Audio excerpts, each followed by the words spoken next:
talk to me a little bit about the kind of post October logics that we should be thinking about and taking up as we talk about this possibility of resistance and liberation and self-determination for Palestinian people.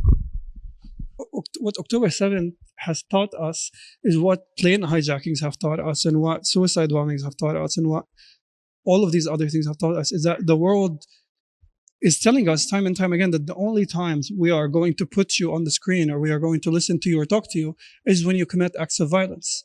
And that's the kind of message the world is sending us. And I think Palestinian resistance factions are acting accordingly. I would always make disclaimers to these diplomats as a child that I don't hate Jews, I understand anti-Semitism, that we make the distinction between Israelis and Israelis and Jews, Zionists and Jews, and blah blah blah.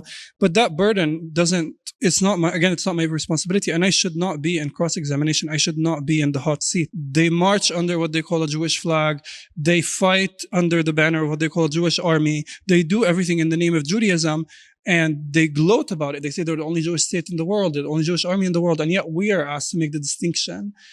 So today, in the kind of discourse about the arrest of Mahmoud Khalil, the Columbia student, there's been so many well-meaning Jewish people and also non-Jewish people who have been saying this kind of behavior, this kind of crackdown does not keep Jews safer.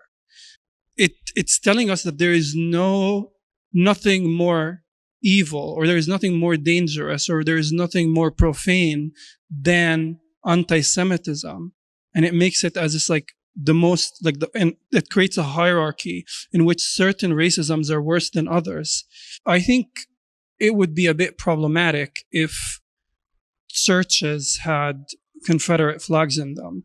I think it would be a bit problematic if mosques had ISIS flags in them, and yet you go into any random synagogue and there's an Israeli flag. That's fucked up.